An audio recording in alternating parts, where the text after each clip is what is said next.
fellow YouTubers and ship geeks alike. This is your old friend Commodore Urban here, and sorry for the long delay in doing videos. I've been really busy with a lot of shit, so I figured I'd start the video saying sorry to you guys, and I'm hoping to have more content soon. But I'm going to do a book review with the Commodore, and some people have asked me, why don't you do a book review on one of Frank Braynard's books? And if you know Frank Braynard, he is basically was one of what they call the dean of ocean liner historians, or one of the deans of ocean liner historians. But the book I was asked to do a review on, I don't have the book. I was asked to do a review on the story of Leviathan, the world's greatest ship, and it is a 6-volume set that Frank Brainerd wrote about the SS Leviathan back in the late 70s. Altogether, there's 6 books. And so I looked them up online and I found the complete series, but they're like $295 each. Like $295 for the complete set, and there was 2 listings for it. One had $10 shipping, one was $15. So overall, it'll be over $300 for the entire series. And I can't do that because I don't have that kind of money. And I was just like, oh, fuck. But I am going to do a Frank Brainerd book review.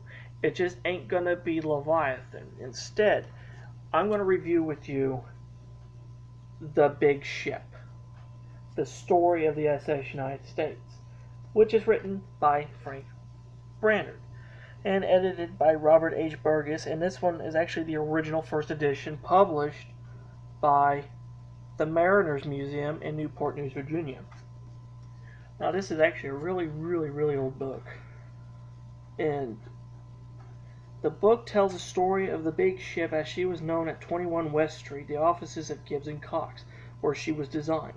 It is a story that may not be ended. There is reason to hope that the United States will still write more chapters in the Book of the Sea. And at the time when this was written, the United States was being dry docked for to be checked over and stuff, and well, they believed she would enter the transatlantic race again, but she never did. But this is actually probably one of the more well-written books about the United States, and there had been quite a few of them that had been really well written. And there was a quote in here that I like to read here if I can find it. If I can find it here. I can remember part of it. It was about right here. Maybe it's right here.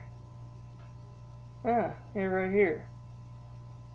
It's the SS United States and William Francis Gibbs are the combination of Superman, super ship, and the super merger of the two, which really explains really well about William Francis Gibbs and his love and drive for the big ship, because ever since she was just a thought in his head, the United States was what you call was a dream for him to build, because, you know, as a child, seeing the bigger European liners and stuff being built and, you know, being faster than the ships we had, and he was like, why can't we, as Americans, build the perfect ship?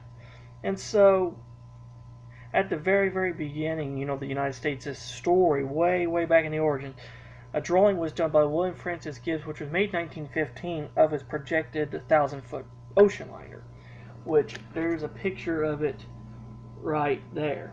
That is actually the very first concept drawing of what would be known as, you know, later on as the United States. And, you know, over the years, this design has changed. Like, one of the designs he did during 1916-1919 shows her in a more sleeker looking style, as you see her there, reminiscent of that of the Normandy and the Queen Mary that came in the 1930s. But he designed the ship similar to the Normandy and Queen Mary between 1916 and 1919, many years before they were built. You know, Mr. William Francis Gibbs was a man who was a true visionary, and he actually was designing ships that looked more modernistic, you know, than anything else around at the time, and it took many years later until these actual ships were built, which is just absolutely crazy. But there was another Here's something right here. This is really a really cool thing because you might have seen this picture before. It says, a photograph that would become well known world around the world was made March 21st from the air. It showed the inbound United States passing the inbound America, or the outbound America. Since America was in the foreground, she appeared to be virtually identical in size to the new superliner. The picture went out over the International Sound Photo Wire Service and was used in thousands of publications. It was picked by the U.S. lines and used repeatedly on calendars and other printed items. Both ships looked at peak of condition. 4 Moran tugs were on the port bow of the United States. As she was being slowly moved up the river, the America was getting under headway, as shown by her bow ripple in the otherwise mirror smooth water. It was a classic photograph. That's great, and I actually do have that picture because it's on the front cover of a United States America brochure I have. So, but basically, this book here is a very, very well written, well thought out book, and the origins of the book, which if you look here, if you ever get a copy of this book, which you can find this book now, this book's went through several editions, but you can find it really cheap now, the Turner version, which is smaller. It's about 2/3 smaller than this, and I've read it too, and it's the same book. But basically, this book was an idea that was brought around by Frederick Gibbs, William Francis Gibbs' brother. I'll read it here. It says, this work is intended to be plain and simply a book about the big ship. That is what the late Frederick H. Gibbs asked me to write in my last interview with him. It does not pretend in any sense to be technical or even a definitive treatment of this truly amazing saga. It does hope to document the extraordinary achievement of the Gibbs brothers, William Francis and Frederick H. For the United States was a lifelong assignment for both of them. Their careers had other highlights, of course, but from their earliest days, their joint dream was the construction of the big ship. Most of the credit has always gone to William Francis Gibbs, for he was the older and the more vocal of the two brothers, but their successes were joint successes. And he dedicates the book to Frederick H. Gibbs, whose last wish was to make the book possible. And here's a little bit here I want to read here. It says, a final and very special word of thanks to Gibbs and Cox. Without those encouragement and assistance, this work would not have been seen the light of day. At one of my last meetings with Frederick Gibbs, I sat spellbound as he told me stories of the earliest days of his and his brother's interest in ocean liners and the origins of the United States, way back in World War I. And then he sat back in his large chair and paused, smiling. I want a book on the big ship, he said. Would you like to do it? I answered, would I? Franco Braynard, June 10th, 1980. And it's sad thing is, though, Frank Braynard, he's not living anymore. Sadly, he died several years ago. But even now, just still, books like this still resonate with me, just because this is the true. This is just it.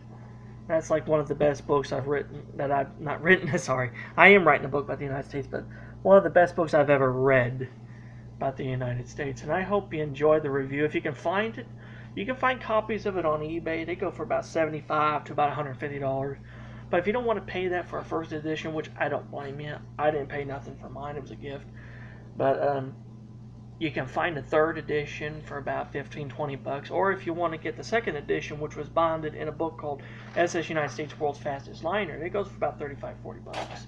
So anyway, I hope you enjoy the review. And until next time, this is your old friend Commodore Herbert saying have smooth seas and clear skies and happy sailing with you.